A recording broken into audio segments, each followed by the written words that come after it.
Tension के अंदर आपको कई जगह कंपोनेंट्स की जरूरत पड़ेगी, तो उसके लिए मुझे सिखाना पड़ेगा कि what is component, how do we get it और what is the use of it. Component क्या है, हम उसे कैसे निकालते हैं और उसका क्या यूज है। जब वो आ जाएगा फिर मैं कंपोनेंट के पर बेस्ड न्यूमेरिकल्स कराऊंगा। टेंशन के होंगे, टेंशन के, लेकिन शुरू में 5-7 मिनट 10 मिनट टेंशन कंपोनेंट। और बाकी बेटा एरर्स की वीडियो ऐड कर दी है आपके व्हाट्सएप ग्रुप में, पड़ी हुई है प्लेलिस्ट, उसे भी पढ़ लेना। ये तो बोनस है, किसी दिन कंपटीशन वाला लाइव में वीडियो में 11 और कभी 11th वाला लाइव में कंपटीशन वीडियो में। मेरे बेटा सपोज ये कोई वेक्टर है या कोई फोर्स है, suppose it is any force. ध्यान से सुनना, जब बड़ा फोर्स होता है तो हम बड़ा एरो बनाते हैं, छोटा फोर्स होता है तो छोटा एरो बनाते हैं, यानी फोर्स जितना मैग्नीट्यूड होगा उसके हिसाब से लेंथ ली जाएगी। ये फोर्स है, क्या ये एक्स के अलोंग है? नहीं। क्या ये वाई के अलोंग है? बिल्कुल नहीं। ये तो एक्स एक्सिस से थीटा एंगल पर है। अब आप क्या करो, इसके हेड से परपेंडिकुलर ड्रॉ कर दो और आगे वाला एक्स एक्सिस मिटा दो। इसके हेड से एक्स एक्सिस पर परपेंडिकुलर ड्रॉ करो और आगे वाला पोर्शन मिटा दो। हेड से वाई एक्सिस पर परपेंडिकुलर ड्रॉ करो और आगे वाला पोर्शन मिटा दो। जो ये वेक्टर है ये कहलाता है component of force along x axis. जो ये बचेगा वो कहलाता है component of force along x axis. और जो ये साइड होगी, बड़े ध्यान से सुनिएगा, 2 दिन का लेक्चर 10 मिनट में समझा रहा हूं, जिससे कि टेंशन के न्यूमेरिकल आगे बढ़ जाए। जब काइनेमेटिक्स चलेगा उस समय ये बहुत डिटेल में आएगा। ये कहलाता है component of force along Y axis. अब कंपोनेंट ये कहलाते हैं रेक्टेंगुलर कंपोनेंट, क्योंकि ये है एक्स एक्सिस, ये है वाई एक्सिस। एक्स और वाई एक दूसरे के परपेंडिकुलर होते हैं, परपेंडिकुलर को रेक्टेंगुलर भी बोलते हैं, तो इन्हें कहते हैं रेक्टेंगुलर कंपोनेंट्स। क्या बोलते हैं कि F X and F Y are rectangular components. क्या फायदा मिलेगा उसके लिए 10 मिनट वेट करो।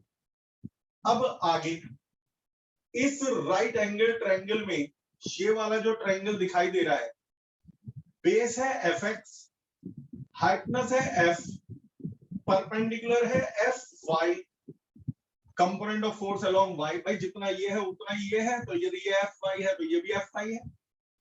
अब ट्रिग्नोमेट्री लगाओ, बेस अपॉन हाइटनेस, यानी कि बेटा F x upon F, F x upon F होता है कॉस थीटा। तो एफ एक्स हो जाएगा एफ कॉस थीटा। तो component of force along x axis is F cos theta. Similarly जहां समझ में आए बोल देना, F y upon F perpendicular upon hypotenuse, F y upon F, खुद बोल दो क्या लिखूं, is equal to sine theta. Sine theta. तो F y is equal to हो जाएगा एफ साइन थीटा। एक बार जरा फिर से समझो, ये था मेरा फोर्स, ये था एक्स एक्सिस, ये था वाई एक्सिस। मैंने फोर्स से एक्स पर परपेंडिकुलर डाला, बाकी का मिटा दिया, वाई पर परपेंडिकुलर डाला, बाकी का मिटा दिया। ये कहलाता है component of force along x axis, जिसे कहते हैं एफ एक्स। और ये कहलाता है component of force along Y axis. ये म्यूचुअली परपेंडिकुलर होते हैं। ये एंगल है थीटा। यदि मैं पूछूं ये कौन सा है, component of force along X, और ये कौन सा है, component of force along Y, ये है एफ एक्स, लेकिन एफ एक्स की वैल्यू तो एफ कॉस थीटा है, तो सीधे लिख दो नीचे एफ कॉस थीटा। और इसे सीधे लिख दो एफ साइन थीटा। आगे से ये बीच के स्टेप उड़ा दो। यदि मैं कहूं ये फोर्स है, जरा कंपोनेंट बताओ, तो ये थीटा है एंगल, तो आप सीधे यहां लिख देना एफ कॉस थीटा और यहां लिख देना एफ साइन थीटा। ये सारा प्रूफ करके दिखाने की जरूरत नहीं है। ये है रेक्टेंगुलर कंपोनेंट, लेकिन एक शर्त है, एफ कॉस थीटा और F sine theta must be perpendicular to each other, F cos theta और एफ साइन थीटा। अच्छा, इसमें भी कंपोनेंट किधर बनेंगे? यदि फोर्स ऐसा है, फोर्स ऐसा है, फोर्स ऐसा है, फोर्स ऐसा है, तो कंपोनेंट किधर बनेंगे? इसके कंपोनेंट बनेंगे एक राइट और एक अप। कारण बताऊंगा। इसके कंपोनेंट बनेंगे एक राइट और एक डाउन, इसके कंपोनेंट बनेंगे एक लेफ्ट और एक डाउन, होंगे परपेंडिकुलर। इसके कंपोनेंट एक अप और एक लेफ्ट। कोई आपसे कहे कि ऐसा क्यों हुआ, तो उसे भी एक बार समझा दूं, फिर इसके बाद आप भूलोगे नहीं। मेरे बेटा, मान लो ये एक्स एक्सिस और वाई एक्सिस है,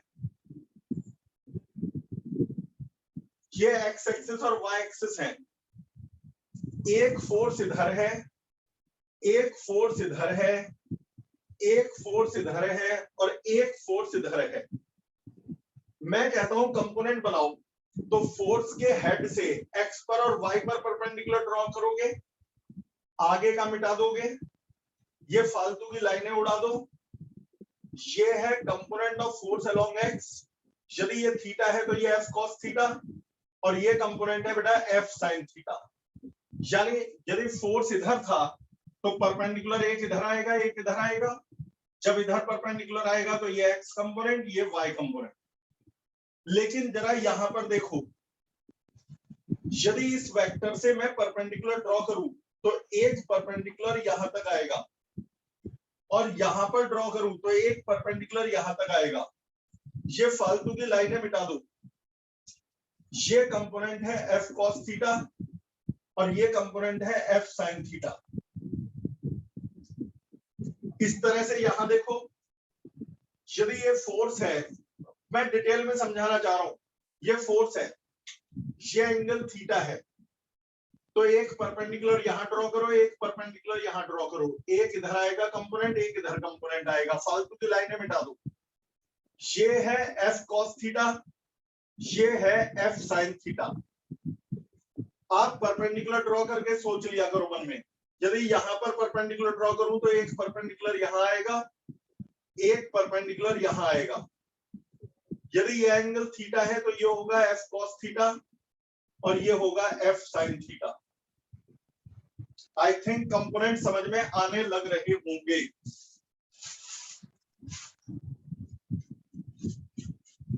अच्छा, अब इसमें क्या हर बार हॉरिजेंटल वाले को ही कॉस लेना है?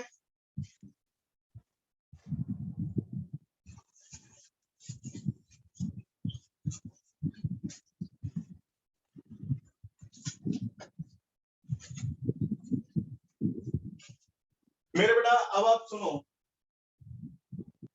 मैं पहले ये देख लूं कि आपने यहां तक का समझ लिया या नहीं समझ लिया। मुझे बताओ जल्दी से, ये है फोर्स, ये एंगल है थीटा। मुझे बताओ कंपोनेंट किधर किधर आएंगे, राइट और अप, यस राइट सर, और डाउन, या लेफ्ट और अप, या लेफ्ट और डाउन? फटाक से बोल दो। सर राइट और अप, राइट और अप, एफ कॉस थीटा और F sine theta. F cos theta, F sine theta. ठीक बेटा। अच्छा, यदि फोर्स मेरा ये है, फोर्स ये थीटा है, फटाफट बोलो। अबे सर राइट और डाउन, सर राइट और डाउन। मैंने पहले ही बता दिया, ज्यादा होशियार हूं ना मैं। ये होगा राइट और डाउन। अच्छा, इस वाले का बता दिया तो मतलब फिर आ गया समझ में। ठीक है बेटा। अप और लेफ्ट सर, अप और लेफ्ट। अप और लेफ्ट यानी कंपोनेंट आ गए। अब मैं पहचान बताऊंगा कौन सा कॉस कंपोनेंट होता है, कौन सा साइन। मेरे बेटा, यदि मैं कहूं, जरा फटाफट बताना, ये फोर्स है, ये थीटा है, जल्दी बोलो, ये वाला बेटा कंपोनेंट। ये sir F F cos cos theta. Theta, ये वाला बोलो। F sin F theta. sin theta. Force आएगा, मान लो मैं कहूँ कोई वेक्टर है P, ये एंगल है P थीटा, cos theta. ये बता P cos P cos theta और P sin theta. sin theta. P sin theta. मतलब जरूरी नहीं कि हर बार F लिखना है। अब एक लास्ट और बता दो, ये वेलोसिटी है V, ठीक है बेटा, जल्दी से बोलना बेटा, ये वाला V sin theta. V sin theta. V sin theta. आप गड़बड़ कर दोगे लेकिन नहीं करेंगे। जिधर थीटा होगा उधर कॉस आएगा, थीटा नीचे था तो कॉस नीचे आया, थीटा नीचे था तो कॉस नीचे आया, थीटा ऊपर है तो कॉस ऊपर आएगा, v cos theta, v sin theta. अच्छा, हर बार जरूरी नहीं होता कि हॉरिजॉन्टल और वर्टिकल हो, कई बार वो कहते हैं कि ये है mg, ये दोनों परपेंडिकुलर हैं, ये दोनों लाइन परपेंडिकुलर है, तो भी कंपोनेंट कर सकते हो, बस शर्त यह है कि ये और ये परपेंडिकुलर होने चाहिए, क्योंकि इनका नाम ही है रेक्टेंगुलर कंपोनेंट। यदि मैं कहूं ये एंगल थीटा है तो ये हो जाएगा mg cos theta mg cos theta और और mg ये हो sin जाएगा theta. mg sin theta. पहचान क्या है, जिधर थीटा उधर कॉस। अच्छा ये बताओ, यदि ये कोई फोर्स है, एक इधर एक इधर, ये एंगल थीटा, पहले तो ये बताओ, यदि ये दोनों परपेंडिकुलर हैं तो रेक्टेंगुलर कंपोनेंट बन जाएंगे, बन जाएंगे, रेक्टेंगुलर कंपोनेंट बन जाएंगे, पक्का बन जाएंगे। कौन सा कॉस होगा, लेफ्ट वाला कॉस होगा या Left राइट वाला वाला? cos. लेफ्ट वाला। Left वाला sir. F cos theta, F sin theta. कई बच्चे कहते हैं सर इनका फायदा क्या हो रहा है, आप जो ये कंपोनेंट पढ़ा रहे हो 11th क्लास में, इसका क्या फायदा है? बेटा 11th में नहीं, जो इस समय मैं पढ़ा रहा हूं इसका यूज 11th के तो लगभग हर चैप्टर में होगा ही, चाहे वो वर्क एनर्जी पावर हो या ग्रेविटेशन हो या सर्कुलर मोशन, सब जगह। 12th में भी हर चैप्टर में इसका यूज होगा, ऑप्टिक्स को छोड़ के लगभग सभी चैप्टर में, कंपटीशन में सभी चैप्टर में लगभग यूज होगा। तो कंपोनेंट मजाक में लेने की चीज नहीं है, टेंशन और कंपोनेंट। अब सुनो इसका यूज, मेरे 2-3 एग्जांपल। एक ब्लॉक है, 10 किलो का ब्लॉक है। पहले इससे पहले रुक जाओ, एक चीज और बता दूं। ये बताओ, मेरे हाथ में एक चाकू है और ये दीवार है या जमीन है, मेरे हाथ में नाइफ है, मैंने नाइफ को सीधा थ्रैक से मार दिया, दूसरी बार वही नाइफ उतने ही फोर्स से टेढ़ा मार दिया। आपका दिमाग क्या कहता है, किस केस में जमीन में ज्यादा गड्ढा होगा? में ज्यादा गहरा गड्ढा। यदि मैं आपको कहूं कि एक चीज है, इसमें गहरे से गहरा गड्ढा करो, तो आप सीधा मारोगे, टेढ़ा मारोगे? सीधे। अच्छा फर्स्ट वाला। जब हम परपेंडिकुलरली मारते हैं तो सबसे गहरा गड्ढा होता है, जब हम टेढ़ा मारते हैं तो फिसल जाता है। करके देख लेना, एक चाकू को लकड़ी में मैं कहता हूं धंसाना है, तो परपेंडिकुलर मारोगे तो गहरा धंस जाएगा, टेढ़ा मारोगे तो हल्का सा तो धंसेगा लेकिन फिसल जाएगा। ये नहीं फिसलेगा, ये फिसल जाएगा। क्यों? क्योंकि इसके कंपोनेंट हो जाते हैं, इसका एक कंपोनेंट इधर और एक कंपोनेंट इधर। यदि ये थीटा है तो ये होता है F cos थीटा और F sin थीटा। फोर्स के कंपोनेंट हो जाते हैं, हर वेक्टर के कंपोनेंट होते हैं। F cos थीटा तो इसे जमीन में धंसाने का काम करता है और F sin थीटा इसे आगे फिसला देता है। यानी इसके फोर्स के 2 टुकड़े हो गए, कंपोनेंट का मतलब 2 टुकड़े हो गए। फोर्स का एक टुकड़ा, एक पार्ट इसे लकड़ी में धंसाएगा F cos थीटा, और दूसरा टुकड़ा यानी F sin थीटा इसे फिसला देगा। अच्छा, अगला पॉइंट मेरे बेटा, नेक्स्ट नंबर पर जो हमारा पॉइंट है, एक ब्लॉक है। पहले मैं एक साधारण क्वेश्चन पूछूंगा, फिर बाद में टिपिकल। 10 किलो का ब्लॉक है, ये भी 10 किलो का ब्लॉक है। एग्जाम्पल नंबर 2, इसे मैंने 100 न्यूटन का फोर्स लगा के हॉरिजॉन्टली खींचा, इसे मैंने 100 न्यूटन का फोर्स लगा के 30 डिग्री के 60 डिग्री के एंगल पर खींचा। मतलब इसमें तो सीधे 100 न्यूटन का फोर्स लगा के खींच रहा हूं, इसमें 100 न्यूटन का फोर्स टेढ़ा लगा रहा हूं हॉरिजॉन्टल से 60 डिग्री पर। तो इन दोनों के एक्सेलरेशन बताओ, इन दोनों के एक्सेलरेशन बताओ। तो इस 10 किलो की बॉडी को कौन आगे फिसलाएगा? 100 न्यूटन। तो क्या एक्सेलरेशन होगा? तो एक्सेलरेशन होता है फोर्स अपॉन मास 100/10, 100/10 यानी कि 10 मीटर पर सेकंड स्क्वायर। जहां समझ में आए बोल देना। लेकिन क्या इसका भी एक्सेलरेशन 10 होगा? तो जवाब है नहीं, बिल्कुल नहीं, इसका एक्सेलरेशन 10 नहीं होगा। 100 न्यूटन के फोर्स जब ये इंक्लाइंड होते हैं तो कंपोनेंट कर देते हैं, एक सरफेस के पैरेलल कंपोनेंट और एक सरफेस के परपेंडिकुलर कंपोनेंट। कोशिश ये करते हैं कि हम 2 रेक्टेंगुलर कंपोनेंट करें, एक सरफेस के पैरेलल और एक सरफेस के परपेंडिकुलर। ये कंपोनेंट होता है, खुद ही बोल दो ये वाला कौन सा कंपोनेंट होगा? F Sir, cos 100 theta. cos theta 100 cos theta. cos 60 और ये होगा 100 sin 60। 60. नीचे होगा वेट, तो 100 sin 60 चाहता है ऊपर उठे, mg चाहता है नीचे रखा रहे। यदि दोनों mg कैंसिल सर। है तो जमीन पे रखा रहेगा, और 100 sin 60 बड़ा है तो ये बॉडी उठ जाएगी। लेकिन इसे चलाएगा कौन? इसे आगे कौन ले जाएगा? तो जवाब है 100 इसे आगे ले जाएगा, खुद बोलो। सरफेस के पैरेलल कौन सा फोर्स फिसला रहा है? 100 cos 100 cos cos 60. 60 कौन सा फोर्स उठाना चाह रहा है? 100 sin sin 60. कौन सा फोर्स जमीन से चिपकाए रखना चाह रहा है? mg. यदि mg बड़ा हुआ तो क्या होगा? ये जमीन से चिपका रहेगा। 100 sin 60 बड़ा हुआ तो क्या होगा? ये जमीन से ऊपर उठ जाएगा। ठीक है बेटा। और लेकिन चलाएगा कौन? तो जवाब है चलाएगा 100 cos 60। 100 cos 60 चलाएगा तो एक्सेलरेशन होता है फोर्स अपॉन मास।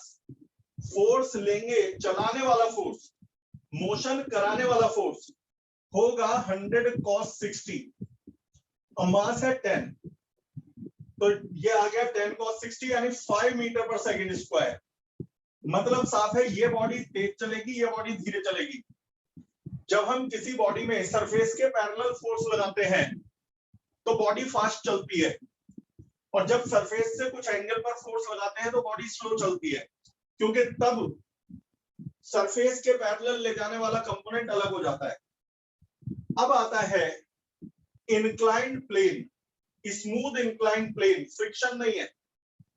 इस इंक्लाइंड प्लेन पर एक बॉडी रखी है, स्मूथ इंक्लाइंड प्लेन पर m मास की बॉडी रखी है। मुझसे कोई पूछे कि ये फिसलेगी कितने एक्सेलरेशन से? भाई जब फ्रिक्शन नहीं है तो फिसलेगी कितने एक्सेलरेशन से? जिस बच्चे को कंपोनेंट की नॉलेज नहीं है वो इसे छू भी नहीं सकता। मेरे बेटा बॉडी को चलाता कौन है? तो जवाब है सरफेस के पैरेलल वाला फोर्स। अब इस बॉडी का वेट है डाउनवर्ड, वेट है डाउनवर्ड। क्या वेट इसे फिसलाएगा? क्या वेट इसे फिसलाएगा? तो नहीं। जवाब है no नहीं। sir वेट के 2 कंपोनेंट होंगे, एक सरफेस के पैरेलल और एक सरफेस के परपेंडिकुलर। एक सरफेस के पैरेलल और एक सरफेस के परपेंडिकुलर, तभी इनका नाम है रेक्टेंगुलर कंपोनेंट। अब थीटा पता चल जाए तो मैं कंपोनेंट बता दूंगा। मैंने इसे वेट को आगे बढ़ा दिया, वेट को आगे बढ़ा दिया। अब मेरे बेटा यदि ये थीटा है, ये 90 है, भाई ये हॉरिजॉन्टल और ये वर्टिकल, ट्रिग्नोमेट्री लगाओ। यदि ये थीटा और ये 90, तो ये एंगल कितना होगा? 90 माइनस थीटा, 90 minus theta. और उसका कॉम्प्लीमेंट्री एंगल होगा थीटा। भाई 90 माइनस थीटा का कॉम्प्लीमेंट्री थीटा। यदि ये थीटा और ये 90 तो ये 90 माइनस थीटा और ये 90 माइनस थीटा तो ये थीटा। अब इसे मिटा दो, ये हर बार बनाने की जरूरत नहीं, इसे भी मिटा दो, ये सिर्फ समझने के लिए बनाया था। अब जरा मुझे बताओ mg का ये कंपोनेंट कौन सा होगा, mg cos थीटा, और ये कंपोनेंट कौन सा होगा, mg sin theta. sin theta. हर चैप्टर में काम आएगा, ध्यान से सुन ले, mg sin theta, mg cos theta. अब आप बता सकते हो जब ये सरफेस के पैरेलल फिसलेगा तो फिसला के लाने के लिए जिम्मेदार कौन होगा, mg sin theta. mg cos theta क्या करेगा, सरफेस को दबाएगा, सरफेस के परपेंडिकुलर है, सरफेस को दबाएगा, और जब सरफेस को दबाएगा तो surface equal and opposite reaction लगाएगा, यानी mg cos थीटा के बिल्कुल बराबर लेकिन अपोजिट डायरेक्शन में रिएक्शन लगेगी। mg cos थीटा ने सरफेस को दबाया, सरफेस ने इक्वल एंड अपोजिट रिएक्शन लगा दी, यानी कि कोई पूछे रिएक्शन किसके बराबर है तो जवाब है mg cos थीटा के। अब आ जाओ एक्सीलरेशन निकालते हैं, नीचे में कौन फोर्स ला रहा है, भाई ये दोनों तो कट गए, आंखों के सामने से हट गए, अंधकार के बादल छट गए, mg लगा रहा है सर फोर्स नीचे। mg sin theta. फिसलाने वाला, सर mg sin थीटा। बाकी सारे बोलो सरफेस के पैरेलल कौन सा है फोर्स, mg sin थीटा। तो यदि फोर्स mg sin थीटा है और फोर्स को मास से डिवाइड कर दे तो आता है एक्सेलरेशन, तो ये है g sin थीटा। याद रखना सरफेस के पैरेलल होता है mg sin थीटा, सरफेस के परपेंडिकुलर होता है mg cos थीटा। आगे से मैंने बताया ना, इतना बनाने की दिखाने की जरूरत नहीं है, ये वीडियो दोबारा देखना, ग्रुप में डाल दूंगा।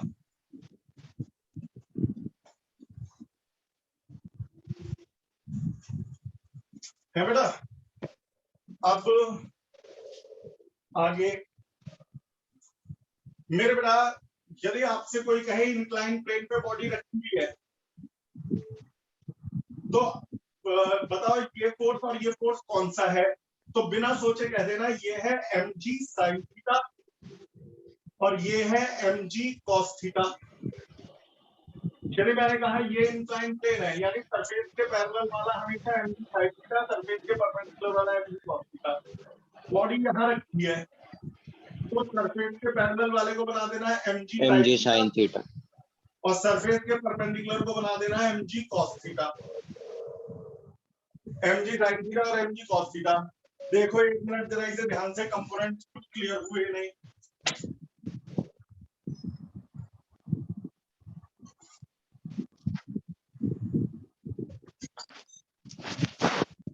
हाँ जी, हो गए। Yes sir. Yes sir. देखो बेटा, अच्छा एक बात बताओ, रिकॉर्डिंग बंद कर रहा हूँ एक मिनट।